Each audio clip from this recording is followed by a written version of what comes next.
ఆదిలాబాద్ జిల్లాలో ఇసుక మాఫియా జోరుగా సాగుతుంది. పెన్గంగా నుండి అక్రమంగా ఇసుకను తరలిస్తున్నారు. అనుమతి లేకుండా రోజు వందలాది ట్రాక్టర్లలో ఇసుకను తరలిస్తున్నారు.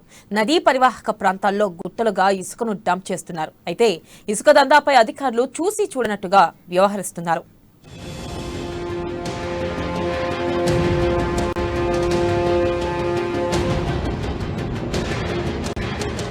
ఆదిలాబాద్ జిల్లా సరిహద్దులో ప్రవహిస్తున్న పెన్గంగా నదిలో ఇసుకాసురులు అక్రమంగా ఇసుకను తవ్వేస్తున్నారు.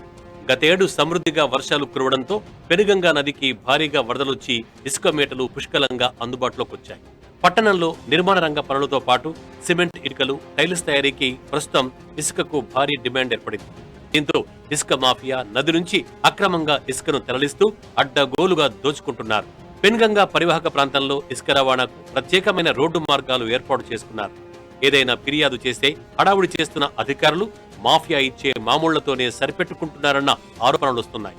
దీంతో నిత్యం వందలాది వాహనాల్లో పెన్గంగా నుంచి ఇసుకను తరలిస్తున్నా అడ్డుకునే నాథుడే కనిపించడం లేదన్న విమర్శలు వెల్లువెత్తుతున్నాయి. ఆదిలాబాద్ జిల్లాలో ఇసుక అక్రమ రవాణా అనేది జోరుగా సాగుతూ ఉన్నది.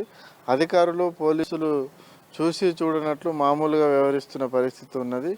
ఆ పెన్గంగా ప్రాంతం నుండి మొదలుకుంటే చిన్న వాగులను కూడా వదలకుండా ఈ అక్రమ రవాణా అనేది జోరుగా సాగుతూ ఉన్నది.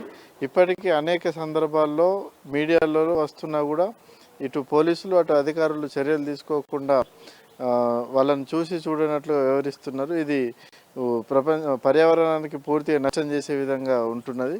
మరోవైపు ఇసుక అక్రమ రవాణాను ప్రోత్సహించే విధంగా వీళ్ళ తీరు అనే వ్యవహార శైలి అనేది ఉంటున్న పరిస్థితి ఉన్నది. ఇప్పటికే భూగర్భ జలాలు అడుగంటిపోతూ ఉన్నాయి. మరోవైపు ప్రమాదాలు కూడా జరుగుతూ ఉన్నాయి. పెన్గంగ ప్రాంతంలో ఇదివరకే ఒకరిద్దరు చనిపోయిన పరిస్థితి కూడా ఉన్నది. కానీ వాటిపైన ఈ అక్రమ ఇసుక రవాణాను అరికట్టే విషయంలో మాత్రం అధికారులు పూర్తిగా విఫలం చెందుతా ఉన్నారు. జిల్లాలో ఎక్కడ ఇసుక రీచ్లకు అధికారిక అనుమతులు లేకపోయినా పెన్గంగా నది పరివాహక ప్రాంతాలైన చైనాత్, వేల మండలాల్లో ఏటా విచ్చలవిడిగా ఇసుక అక్రమ రవాణా జరుగుతోంది. ఇదంతా అధికారులకు తెలిసినా పట్టించుకోవడం లేదన్న విమర్శలున్నాయి. ప్రతి ఏటా పెన్గంగాలో ఇసుక అక్రమ తవ్వకాలు జరుగుతున్నా జిల్లా అధికారులు కట్టడి చర్యలు చేపట్టకపోవడంపై పలువురు అనుమానాలు వ్యక్తం చేస్తున్నారు. మైనింగ్ డిపార్ట్మెంట్ వాళ్ళు కాసుల కకృతి పడి అవినీతి అక్రమాలు చేయడం వలన వారికి తోడుగా రెవెన్యూ డిపార్ట్మెంట్ నిర్లక్ష్యం పూర్తిగా.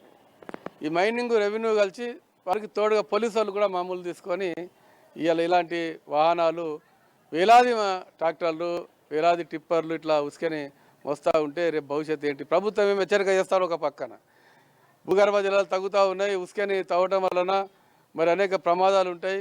మరి భవిష్యత్తులో నీటి మట్టం తగ్గిపోవడం వలన, భూగర్భ జలం తగ్గిపోవడం వలన ప్రమాదాలు జరుగుతాయని చెప్పి అలాంటిది అధికార యంత్రంగా మైనింగ్ రెవెన్యూ డిపార్ట్మెంట్ నిద్రపోతున్నాయని అడుగుతా ఉన్నాం. వెంటనే ఆదిలాబాద్ జిల్లాలో మరి ఎక్కడెక్కడైతే మైనింగ్ సంబంధించిన ఎలాంటి టెండర్ లేకుండా, ప్రభుత్వ ఆదేశాలు లేకుండా అక్రమాలు తవ్వకాలు చేస్తారో వారిపై చర్య తీసుకోవాలి. ఇలా పెన్గంగా నది నుంచి ఇసుకను తరలిస్తూ శివారు ప్రాంతాల్లోని ఖాళీ ప్రదేశాల్లో గుట్టలుగా డంప్ చేస్తున్నారు. అధికారులపై రాజకీయ నేతల ఒత్తిడితోనే వారు మిన్నకుండిపోయారన్న విమర్శలు వినిపిస్తున్నాయి. ఇసుక అక్రమ తవ్వకాలు కట్టడి చేసి అధికారికంగా ఇసుక రీచ్లు ఏర్పాటు చేస్తే ప్రభుత్వానికి కోట్ల రూపాయల్లో ఆదాయం వచ్చే అవకాశం ఉంది. ఇప్పటికైనా ఇసుక అక్రమ రవాణాను అడ్డుకోవాలని స్థానికులు కోరుతున్నారు.